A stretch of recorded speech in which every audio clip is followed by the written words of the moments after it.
What's up, Ocean? You got Matt here, coach of your Montreal Milotic, bringing you our Week 10 battle for the APA Academy. It is win or go home, kind of. If we win this game, we are guaranteed playoffs.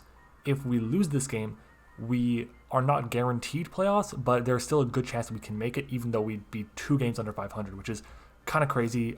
The top 6 of this league all have at least 8 wins on the season, which is nuts, considering that the person who's in 7th place, who we played last week, I believe it was. Yeah, last week, it's now, I believe they have 6 wins now. It's here if they have 5 or 6 wins. So there's a whole 2-game gap minimum between 7th and 6th, which is crazy. There's a really high group of people who did a lot of really good things this season, who are undefeated or close to, and there's a group of people who really did poorly this season. There's a group of people who really did mediocre, and we're one of those people who are in that group. We rarely are, but it happens, and I'm kind of disappointed. We definitely had a strong team, especially after the transactions. I felt like we had really solid opportunities. We had weeks where it just wasn't in the cards for us. We had weeks where we just didn't play well, and our opponents got the better of us, but I'm hoping that this won't be the case this time around. We have a chance to go 5-5, guarantee our playoff spot, and I'd rather get that done than have to just fight for it and hope and pray that someone just performs poorly. And I want to have my destiny in my hands. Unfortunately, though, we are going to be playing on Showdown again. Last week, I believe it was, we played on Showdown because my opponent does not have an Elgato and the land timer stuff, so he can't do the land timer. This week, my opponent does have that. He just is having computer issues, so because of that, we're going to play on Showdown, because the only option was regular Wi-Fi, and I am not doing that 10-minute timer. It's bitten me in the ass before. I'm not going to have it bite me in the ass, especially in this important of a battle. But anyways, you guys see the teams, you guys see the matchups. Don't let my opponent's record fool you. He is a good player from what I know, and at the same time, his team is terrifying. G-Max Gengar is horrifying for my team to deal with. Ghost and Poison with Poison boosting its special attack is terrifying. It gets Nasty Plot as well, so it doesn't even have to run or it can run the Poison, but it doesn't have to Gigantamax first right away. Corviknight is such a problem for my team to deal with. Really, I have my Vikavolt and I have my Charizard. Charizard's matchup this game is garbage, so we can't bring that. He has a Dracovish.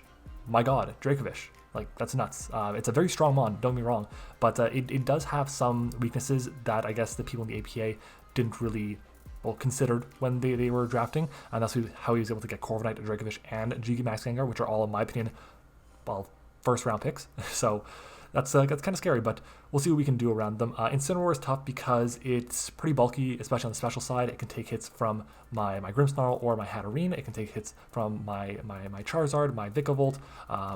So you gotta be careful with that. It hits my Scavalier for 4 times super effective damage, so there's that. Mudsdale gets rocks from his only rocker. Gardevoir is a problem. I expected it to be Scarf, if anything, so I gotta be careful around that. I actually adjusted one of my sets after a mock just because I'm afraid of Scarf Gardevoir. Boltund is really fast. Life Orb with Play Rough, Thunderfang, Firefang is problematic, so I gotta be careful around that. Sock can be Scarf with Moldbreaker or Sturdy. Vanillix and Beartic, if one comes, the other one's coming. I don't see them coming if they're separate. Trevenant, I don't really expect. He has better Ghost type around. I don't think Trevenant really does too much work to us. Yeah, it's immune to Terrakions close combat, but we still have Stone Edge. We have quite a few different options to hit it. We have a good Dark type. Our G-Max Mon is really well known for running Max Flare, so we'll see. I'm hoping that we can get the job done, but I'm nervous because, like I said, win or go home. So let's just go ahead and jump into the team. The first mon that we are going to be bringing today is going to be our G-Max Hatterene with Dazzling Gleam, Mystical Fire, Psychic, and Trick Room. It is holding the Master Ball, of course. Master Ball is the item that we all have to hold. This set takes Timid Gengar's Max Ooze in base, so that's important to note. We want to make sure that we can take that hit, and let's see, we want to go for Trick Room. So we know he's timid, Trick Room up, and then we'll outspeed it, and Psychic can come out. Unfortunately, we're not going to be OHKOing with Psychic. We need to make sure we get some chip on the Gengar first. We take an Adamant Iron Head from Corviknight after Rocks. He also needs at least 164 EVs in Attack and an Adamant Nature to guarantee OHKO us with Heavy Slam. So that's important to note, because that means he's going to be a very very offensive Corviknight. Obviously, if he has Bulk Up, that's a different story, but we'll cross that bridge when we get there. Basically, this spread is meant to either break things or sweep things once the Pokemon are whittled down. And if I get up a Trick Room before the Gengar comes in, then I'll 2KO him with the Max Psychic, and he will not 2KO us with either the Max, or he will 2KO us, but it won't be able to get to that point with the max Ghost or the max Poison. Moving on, our next mon is going to be our Escavalier. Escavalier is our check to the Gengar. We take 2 Timid Max Phantasms from Gengar after rocks, or 2 modest ones without rocks. We are also not affected by the max ooze, so if my opponent thinks he's going to be able to get off a free +1 boost, not happening. Knockoff will do decent damage. I was thinking about Metal Burst, but because it's Gigantamax, it really makes no sense, because yeah, he's going to do a ton of damage to me. It's going to do like around half with the max Shadow Ball, but we're not doing half to him. We're going to do like 40%. So not really the best option. We take 2 4-attack Mudsdale Earthquakes just in case, and if Corviknight comes in, my plan is to like double. If I expect Corviknight to come in on this, let's say it's Scarf Gardevoir and he gets KO on something, I bring in this, my play is to double out immediately, because I will be expecting the Corviknight to come in, and I really want to take advantage of that. That's what I'm kind of basing my entire strategy around, is not letting Corviknight take advantage of my Escavalier, because if it gets to +1, +2, then I'm kind of screwed. So we'll see what we can do. Our next mon, our final, well, what am I saying, our final mon? We have 4 mons left. Our third mon is going to be our Terrakion. This is the mon that I changed after the mock. Originally, I was Life Orb with Rock Polish over Ironhead. That's a really good set. It's a really strong set. It outsped everything at +2, even the Scarfers. Right now, it only outspeeds Sock. The good news is about this, we can run Adamant Nature. We also can put on Assault Vest on it, which means that we can live any one hit from Gardevoir, so we don't have to risk it being Scarf, because I don't want it to be Scarf, it coming in, trying to bluff it or whatever. I can go for an Iron Head, and because I'm Adamant, I can do tons of damage. He actually needs, I believe, almost 200 EVs in HP to guarantee take the Iron Head. So I'm comfortable with that.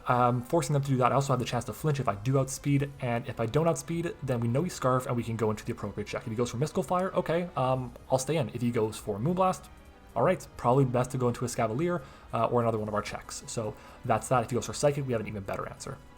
We have a small chance to dropping from to a modest Psyshock, it's about 50%, but again, if he's modest, I really don't expect him to be modest. So, and if he's running Psyshock, I think it's even worse for him. Psychic would be better in this matchup, I find.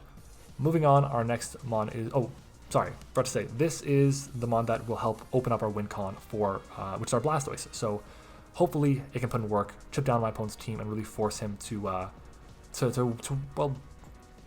just force him into tough positions, because we do live Gengar attacks, and we can fire off an Earthquake on it. It's going to do like 60%, 65% to a Gigantamax Gengar, which means we can then KO 100% of the time with a +2 Blastoise. So there is that. Our next mon is our Vikavolt here with Volt Switch, Bug Buzz, Roost, and Sticky Web. This has speed for Adamant Dracovish while it's at -1. The reason for that is because we are running Sticky Web, and when we do outspeed the Dracovish, Vikavolt will not be KO'd by Adamant Banded Fish's Rend. We also live a Life Orb, Mystical Fire from Timid Gardevoir, a Timid Max Shadow Ball from Gengar, and 2 4-attack Mudsdale Rock Slides. So that's important there. Boots are in case there is rocks from the Mudsdale. Obviously, I would like to run Leftovers. He only has 1 rocker. I just have to be safe here. I needed this thing around. I need to make sure it's at 100% when it comes in to take that hit from the Dracovish. So we'll see. But the rest of the EVs were put into my special attack. We have tons of investment there to do tons of damage to the Corviknight, and the hope is that we can really wear it down. Our momentum is amazing. Again, his ground type is the Mudsdale, which really doesn't want to take Bug Buzzes, so we should be good. Our next mon is our Grimmsnarl here with Thunder Wave, Sucker Punch, Reflect, and Light Screen. This is a very strong set in this week, especially if I can get both screens up. We have 7 or 8 turns of them, excuse me, which is amazing. The good thing about this is we take an Adamant Life Orb Play Rough from the Boltund, we take a Max Attack Iron Head or a No Attack +1 Iron Head from Corviknight. Heavy Slam is like 40 base power against Grimmsnarl, so we should be fine there. Yeah, I might have been calculating Dynamax, but I got to double check on that. Regardless, we take an Adamant Band Fish's Run when we're faster, and all of our moves make us faster than the Corviknight or the Dracovish, because Thunder Wave will slow it down, Reflect and Light Screen have priority, obviously, and Sucker Punch has priority as well. So there should never be a chance for Adamant Band Fish's Run to OHKO us from full. And then we also take a Max Ooze or a Moonblast from Timid Gardevoir. So that's important to note, and I really want to have a couple more moves on this thing. I want to run Drain Punch, I want to run Bulk Up, I want to run Fire Punch. There just was so much 4 Moose Loss Syndrome with this thing this week. I want to run Taunt as well, but I just couldn't. So we're going to go with these moves here, and again, this is one of the Pokemon that are going to be making it easier for our Hatterene, our Terrakion, or our Blastoise to go for game. So our final mon is going to be our Blastoise here. Blastoise is running the White Herb with Shell Smash. Dragon Pulse, Dark Pulse, and Surf hit my opponent's team for very good damage. Dragon Pulse is literally only there for the Dracovish. Dark Pulse is there for the Trevenant and the Gengar. Everything else is hit better by Surf, so we'll go for Surf. Surf is 10 base power more than Scald, so that's why we're going for that. I would run Hydro Pump, but I'm not in the game of missing. I'm on that business. It's not happening. We have speed for for Scarf Sock at +2, or Dracovish creeping Adamant Grimmsnarl while we're at neutral. Okay, that's what the 0. That 0 is for at neutral.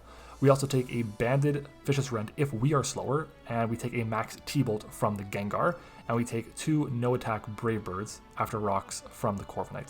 So that is our team, and I'm nervous. The White Herb should make this a lot easier with our Blastoise, but I don't know. I gotta make sure the Gardevoir gets low, gets chipped down before I set up with this. I gotta make sure the Gengar is chipped down. I gotta make sure like a lot of things are chipped down, or I'm behind a screen. If I'm behind light screen and reflect, then this thing can set up and just win the game. And I'm hoping that we can do that. So fingers crossed. Let's go ahead and jump into it. All right, we're back, and he did not bring the Gengar. He did not bring the Dracovish. So, oh, and he didn't bring an Incineroar either. Why am I have that here still? Incineroar should be gone, and it should be a Mudsdale instead. So that's my mistake. Looking at the team, I still kind of want to lead off with my Vikavolt here. Vikavolt is still pretty solid. It can get webs up, which is nice. Webs will really only help with the Bolt Hunt and the Sock, and I guess the Gardevoir as well. So there's that, and I'm going to lower this. Okay, this should be ready. We should be good to go. And I actually have to get my calc in place. Okay, so it's a good thing there's no timer. All right. I'm really nervous. I'm gonna try not to skip moves. And again, I am sorry that it's on Showdown, but it is what it is. I'm gonna lead off with my, again, I think he's leading off with that Mudsdale, but again, looking at this, I'm very free to have a really good game with, what is the name of it? Blastoise. So fingers crossed, leading with Vikavolt. Let's see what he goes for. He leads with Mudsdale, which is fine. My goal here, I want to get up my webs, but I think what I'm going to do is I'm actually going to go for the Bug Buzz. I'm going to see how much damage it does first with my spread. So let's take a look. We have a Vikavolt, and we have Mudsdale, and at level 50, Mudsdale will do, it's 46 to 55 if he's max, what is the name? Max HP. So that's pretty good. So I think I'm going to go ahead and fire off the Bug Buzz here. As we do 47%, we proc stamina. He goes for his rocks, which I'm fine with. And I'm going to go for a Bug Buzz again.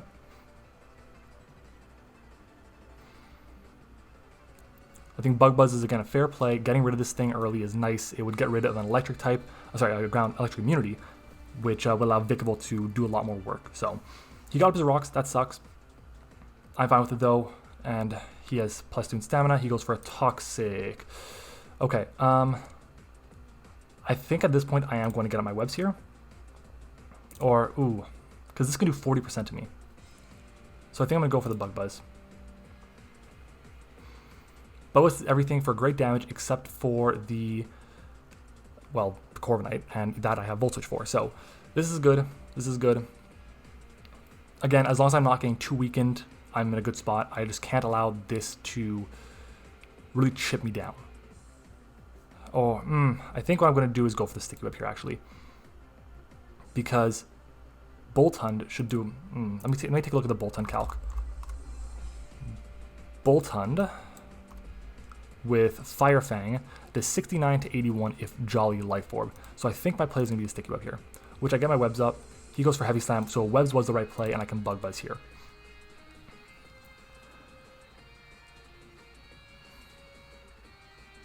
Again, the goal is to make sure that I can bring this back in at some point and roost up Volt Switch still.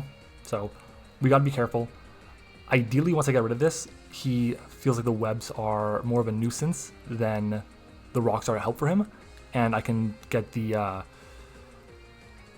And he can get the defog off, because right now I'm relying on him for hazard removal. As he goes into sock here, which is fine. Resisted. Okay. Okay. Okay. He's at -1.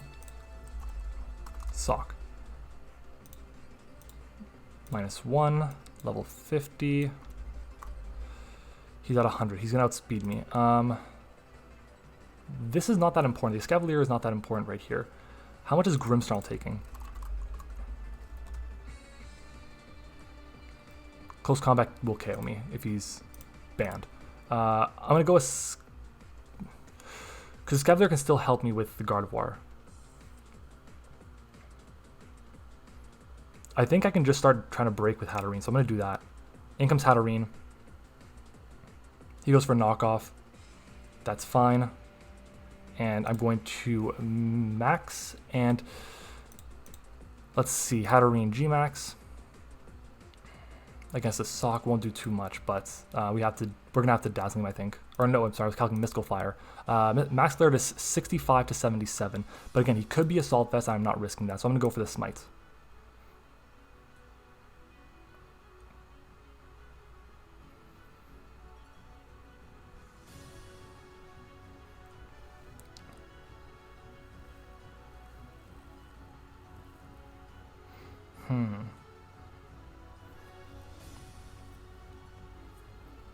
He will outspeed us.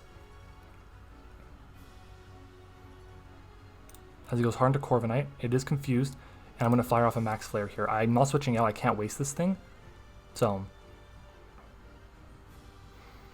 we will see. Does he hit himself in Confusion? I believe we are 0 for whatever on Confusion hits. So fingers crossed for that. As he roosts. Okay, that's fine. We fire off a Max Flare. We do tons of damage, and at that point we should be able to kill him with our next Max Flare. So I'm going to go ahead and do that.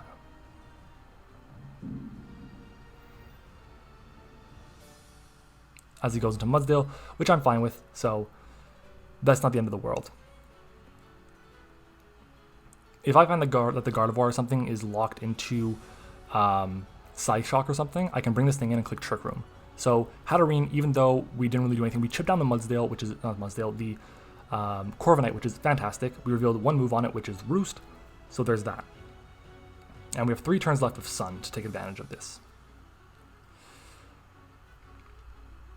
Again, I wonder what he's going to go into here. If the Sock may not have Poison Jab, he goes into Gardevoir. Okay. Hatterene against Gardevoir. Let's take a look at the calcs. If he is a Scarset that is timid, Moonblast, the maximum it can do is 84 points of health, and we are at 83. So he literally has 1 roll to kill us. In the Sun, Mystical Fire and Dazzling do about the same, but I think Mystical Fire would be better because we can fire off the... yeah, I think Mystical Fire would be better because we can get the special attack drop. So I'm going to go for the Mystical Fire here as he goes for his own Mystical Fire in the Sun. So we are both now sitting with special attack drops. But I am okay with that. And I can't come in on rocks anymore, so I am going to go for another Mystical Fire as he goes for his Mystical Fire. And at this point in time, I think because, let me think of this. Like, I have to Stone Edge to get rid of the Trevenant.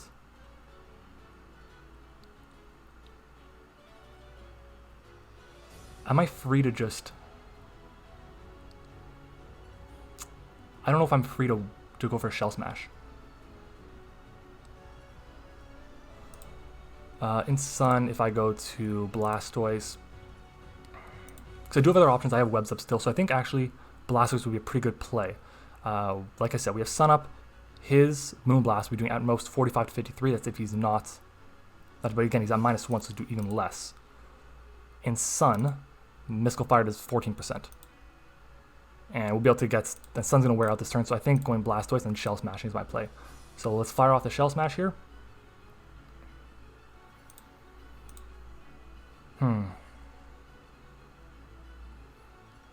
Again, we outspeed a Scarf Sock. We will not outspeed a Scarf Boltund as he goes hard into Trevenant. And Shell Smash comes out. White Herb will reset our stats. And let's see how this goes, because again, Trevenant is a bit bulkier. I think he was trying to... Okay, Dark Pulse is a roll. And Horn Leech, if he's Adamant max attack, actually does... It's a small, tiny chance for it to KO after rocks. What is it? It's 6.3%. So he literally needs a max roll. So I'm going to Dark Pulse here. There's no more Sun Up, so if he is a Harvest Citrus Berry set, and we get the Yoko anyway, so that's great. So we got that roll. It was the roll if he has max HP, it is 91 to 108. Again, that's max HP with 4 in defense, so 4 in special defense. So again, I don't know if he had that much, but in comes the Bolt Hunt. Regardless, we should outspeed this thing now, and Surf will be enough to KO it, so I should go for Surf here because we do have our webs up. I completely forgot about that, and we do get the Yoko, so it's looking like we're going to walk to a 5-0 win, with Blastoise picking up 5 kills. That's another one. Yeah, I don't think he has anything left because Gardevoir has been chipped down enough. Surf does more than Dark Pulse. We get the KO. Yep, good game to my opponent. So again, guys, I'm sorry that we have to play on Showdown and not Wi-Fi, but I'm happy that we were able to get a nice clean 5-0 win, which is huge because we are now 5-5. We have clinched a playoff spot, thank God. Yeah, so GG's. Blastoise coming in clutch. That White Herb set put in work. Setting up the... Going for Max Flare was great. Honestly, Hatterene has done a really good job this season of being a breaker for us, really allowing other things to come in and sweep, which is amazing. So I'm hoping that it can continue that in the playoffs. The way the playoffs work.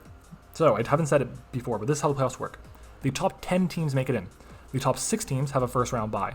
The final 4 teams are basically playing for the 7th and 8th real playoff spot. It's more like qualifiers. So if we win our next week's battle, we'll be probably facing off against one of the top 2 teams in the league, which could be our week 2 opponents, the Delta Gliders, who we actually lost 1-0 due to a choke on my end. But to be fair, he had many avenues to win, and it didn't fall through because he attacked what was in front of him, didn't make any predictions. We'll see if he decides to do that again. But our team is different, and we'll see. We'll see. But we are now 5-5. We are, I believe, +5 as well. So that's fantastic. And we have guaranteed a spot in the playoffs for us. So thank you guys for watching this season and this week of the APA Academy. I'll be back tomorrow with some NCP.